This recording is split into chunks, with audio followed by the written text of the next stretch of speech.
Second trimester चल रहा है, आप सोनोग्राफी के लिए जाते हैं और आपको पता चलता है कि आपके बेबी का वेट जो अब तक के ग्रोथ के अकॉर्डिंग, वीक के अकॉर्डिंग होना चाहिए, उससे थोड़ा पीछे चल रहा है। यानी कि फीटल ग्रोथ जितनी होनी चाहिए वो उतनी आई नहीं है।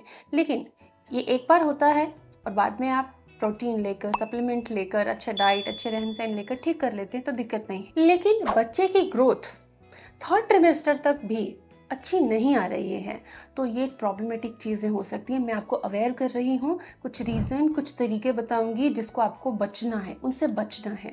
तो ये वीडियो अवेयरनेस के लिए, आप सभी प्यारी प्यारी मॉमीज़ के लिए कि अपनी प्रेगनेंसी में अपने गर्भ में पल रहे शिशु के विकास को बेटर बनाना है। उसको रिस्ट्रिक्ट करने वाले सभी रीजंस को आपको झाड़ के दूर भगा देना है। So hope you like this video, stay till the and.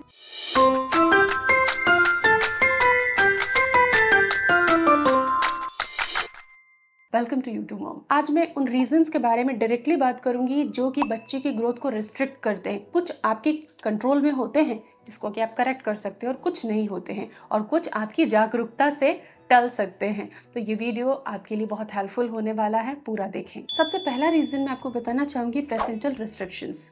कई बार ऐसा होता है कि जब प्लेसेंटा की ग्रोथ होनी होती है, 14 वीक तक आके प्लेसेंटा ग्रेड 1 तक आ जाती है, जो कि 36 वीक तक, लगभग 34-36 वीक तक ग्रेड 1 में रहती है, फिर ग्रेड 2 में आती है और बाद में धीरे धीरे करके प्लेसेंटा मेच्योर होती जाती है और ऑक्सीजन सप्लाई उससे कम हो जाती है। लेकिन प्रेगनेंसी के दौरान ही, उन हफ्तों से पहले ही, थर्ड ट्रिमेस्टर से पहुंचने से पहले ही प्लेसेंटा अगर ब्लड फ्लो कम कर देती है, प्लेसेंटा अच्छे से डेवलप नहीं हुई है और उससे ब्लड फ्लो कम जा रहा है, तो ग्रोथ रेस्ट्रिक्शन बच्चे में आते हैं, क्योंकि वही एक साधन है बच्चे तक एनर्जी, न्यूट्रिशन, ऑक्सीजन सब कुछ पहुंचने का और जितना वेस्ट है उसको बाहर निकालने का। और प्लेसेंटल रेस्ट्रिक्शन के बहुत रीजन होते हैं, जैसे कि माँ का हाई ब्लड प्रेशर। आपको ब्लड प्रेशर नहीं बढ़ाना, खाने में सॉल्ट लिमिट रखना है और अपने ब्लड प्रेशर को चेक में रखना है। एमनेटिक फ्लूइड का कम होना, या फिर आपको पोल्यूशन या केमिकल्स का ज्यादा एक्सपोजर होना। प्लेसेंटल इंसफिशिएंसी आपको आपकी जो शुरुआती की सोनोग्राफीज होती हैं उसी में ट्रेस हो जाता है और बिल्कुल क्लियर पता चल जाता है कि ब्लड फ्लो रिस्ट्रिक्टेड है। दूसरा जो एक बड़ा रीजन, जो इंडिया का कॉमन रीजन जो मुझे कमेंट्स मिलते हैं डेली, उसमें से 80% की प्रॉब्लम निकलती होगी मिटरनल मैलन्यूट्रिशन। यानी कि माँ का न्यूट्रिशन का लेवल अच्छा नहीं है, क्योंकि बच्चा तो माँ की बॉडी से ही सब कुछ ले रहा है। या तो माँ पहले से कमज़ोर है, प्रेगनेंसी में और एड ऑन डाइट में या सप्लीमेंट में होना चाहिए, नहीं मिला, या फिर माँ ठीक है लेकिन प्रेगनेंसी वो ठीक से ना खा रही है ना सप्लीमेंट्स ले रही है। किसी भी रीजन से अगर माँ के शरीर में आयरन की कमी है, कैल्शियम की, विटामिन डी की, अदर वाइटल न्यूट्रिएंट और विटामिन की कमी है, तो बच्चे का ग्रोथ अच्छे से नहीं आ सकता। तो ये माँ के ऊपर डिपेंड करता है और 80% यही केसेस होते हैं। इसे जनरली फीटल हाइपोक्सिया कहा जाता है, क्योंकि जनरली आयरन डेफिशिएंट रहती हैं मॉमीज, तो बच्चे तक खून की कमी होने की वजह से प्रॉपर्ली ऑक्सीजन सप्लाई नहीं पहुंच पाती है। तो इसके लिए आप क्या कर सकते हो, नारियल पानी पीना है, नींबू पानी पीना है, दही छाछ लेनी है, दूध लेना है, सत्तू का ड्रिंक लेना है, खजूर 1-2 जरूर खाने हैं हर दिन, फ्रूट्स खाने हैं, संतुलित आहार खाना है, जो भी बैलेंस्ड थाली होती है, घर का संतुलित खाना होता है वो खाना है। थोड़ा प्रोटीन का ध्यान रखना है, क्योंकि भारतीय भोजन में प्रोटीन नेचुरली ही कम होता है। साथ ही आयरन कैल्शियम के सप्लीमेंट 12 हफ्ते के बाद आपको शुरू करने हैं अपने डॉक्टर से बात करके। एक जो चीज जो हमारे कंट्रोल में नहीं होती है काफी हद तक, अगर आप स्ट्रेस और रेडिएशन के एक्सपोजर में हैं तो ये चीज आपके जानते हुए भी हो सकती है, लेकिन कई बार क्रोमोसोमल और जेनेटिक डिफेक्ट हमारे कंट्रोल में नहीं होते हैं। तो बच्चे में अगर क्रोमोसोमल या जेनेटिक डिफेक्ट है तब भी ग्रोथ रेस्ट्रिक्शंस होते हैं, और ये प्रेगनेंसी के फर्स्ट ट्रिमेस्टर के एंड पे कुछ टेस्ट किए जाते हैं, anti-NB, ड्यूअल मार्कर, इनसे आपको स्कैन हो जाता है और आपको पता चल जाता है कि बच्चे में पॉसिबिलिटी कितनी है, रिस्क फैक्टर कितना है जेनेटिक डिफेक्ट्स का। कुछ लाइफस्टाइल टॉक्सिन्स हमारे साथ होते हैं, उसको भी हम अवॉइड कर सकती हैं मॉमीज़, और फैमिली का सपोर्ट से उसको बचाया जा सकता है उन चीज़ों से।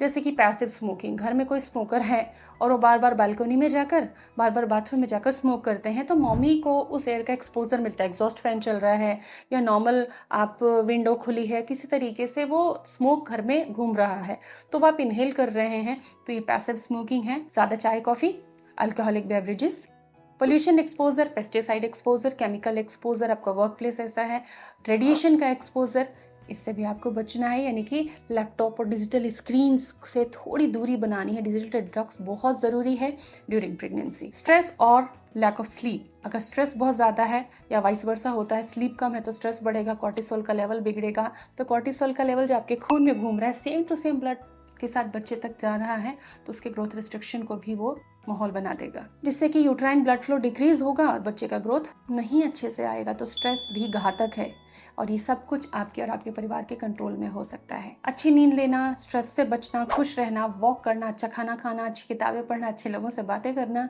इसके अलावा एक्सरसाइज, योगा, खुद के साथ वक्त बिताना, खुद की केयर में वक्त बिताना, ये सारी छोटी छोटी चीज़ें हैं जो आपको स्ट्रेस से निकालती है। और हाँ, जर्नलिंग, अपने बच्चे के लिए इमोशंस जो आ रहे हैं, रियल इमोशंस जो आ रहे हैं, उसको आप लिखिए, स्ट्रेस कम होगा। पांचवा रीज़न है प्रेगनेंसी इंड्यूस्ड हाइपरटेंशन या प्रीक्लैम्सिया, जिसको हम कहते हैं।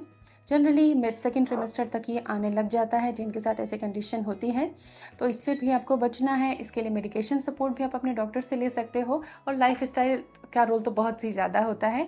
आपको सॉल्ट इंटेक कम करना है, सेंधा नमक का इस्तेमाल बढ़ाना है, इसके अलावा पानी ज़्यादा पीना है, पैदल चलना है, स्ट्रेस कम करना है, आपके पैरों को पानी में रखकर फुट सोकिंग करनी है सोने से पहले, क्योंकि माँ का ब्लड प्रेशर अगर बढ़ जाता है तो बच्चे को ब्लड सप्लाई डिक्रीज हो जाती है। याद रखना कि आपका बीपी ऊपर, बच्चे का खून कम होने लग जाता है। माँ का अगर बीपी सेकेंड ट्रिमेस्टर में कम होता है, ये गुड साइन होता है।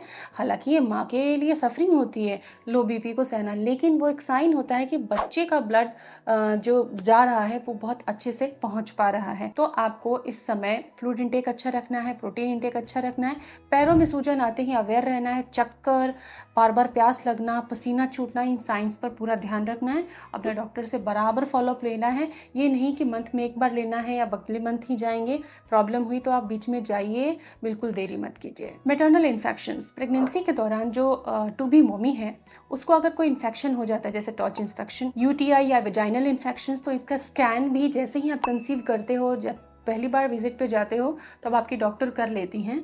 तो अगर टॉर्च इन्फेक्शन, टॉर्च एक पैनल टेस्ट होता है, उसमें बहुत सारे चीज़ों का टेस्ट होता है, और साथ ही आपको यूटीआई या वेजाइनल इन्फेक्शन से पूरी प्रेगनेंसी बचना रहता है, अदरवाइज ये भी बच्चे के ग्रोथ को दिक्कत पहुंच जाती है। सो मॉमीज, प्रेगनेंसी में पूरा गाइडेंस आपके पास होना चाहिए, और उस गाइडेंस के लिए क्या खाना है, कैसे खाना है, फ्रूट, अनाज, नाश्ता, खाना, डाइट प्लान, ये सब कुछ हमारे चैनल पे अवेलेबल है। आप अदर वीडियोस भी देखें, सीखें और पूरी तरह से अपनी प्रेगनेंसी की केयर करें। Stay fit.